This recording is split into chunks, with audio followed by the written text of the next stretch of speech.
Hello friends, ఇప్పుడు మీరు చూస్తున్నది సూదిబంతి చెట్లు అన్నమాట. మీరు ఎప్పుడైనా విన్నారా? సూదిబంతి చెట్లు అంటే సేమ్ బంతి పూల లాగానే ఉంటాయండి. వీటినే సూదిబంతి చెట్లు అని అంటారు. ఈ పూలైతే చూడడానికి చాలా అట్రాక్టింగ్గా ఉంటాయి. ఇంటి ముందు కూడా పెట్టుకోవచ్చు. ఇంకా మేము రోడ్డు పక్కన వెళ్తుంటేనైతే పొలాల గట్లపైన ఈ చెట్లను వేశారు. ఇంకా ఈ శంకుపూల చెట్లు అయితే ఎక్కడంటే అక్కడ విత్తనాలు పడి మొలుస్తాయి, ఎక్కడంటే అక్కడ పూలు పూస్తాయి. ఇంకా ఈ శంకుపూలు చెట్లను నేనైతే చాలా చోట్ల చూశాను. సో చాలా రకాల ఫ్లవర్స్ ఉంటాయండి ఊర్లో. ఇప్పుడు మీరు చూస్తున్నది ఇది ఒక కనకాంబరం మొక్క. ఈ కనకాంబరం మొక్క రెండు రకాలన్నమాట. ఇందులో రకాలు ఉంటాయి.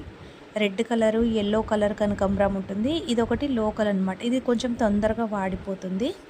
సో దీనికి కూడా సీడ్స్ ఉంటాయి.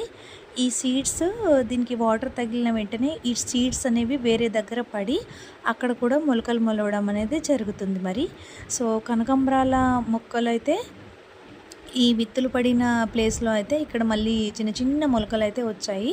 సో ఇవి మళ్ళీ పెరిగి అవే గ్రో అవుతాయి అన్నమాట. వీటికి నీళ్ళు ఉంటే సరిపోతుంది.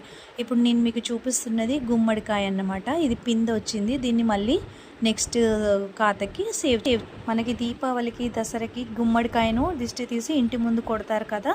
సో దానికోసం అయితే మనం సేవ్ చేసుకోవచ్చు గుమ్మడికాయలను కూడా. Thank you.